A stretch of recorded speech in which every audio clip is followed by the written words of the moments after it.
मुंबई बंदरात उभ्या असलेल्या तलवार या युद्धनौकेवरील भारतीय नौसैनिकांनी 18 फेब्रुवारी 1946 रोजी ब्रिटिश राजवटीविरुद्ध उठाव केला.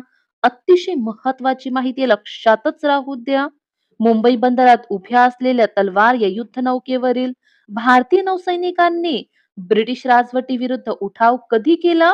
18 फेब्रुवारी 1946 रोजी. युद्धनौकेचं नाव लक्षात राहू द्या, तलवार. त्यांनी नौकेवरील युनियन जॅक हा ब्रिटिशांचा ध्वज खाली उतरवला आणि तिरंगा फडकवला. दिल्ली, लाहोर, अंबाला, मेरठ येथील वायुसैनिकही संपावर गेले.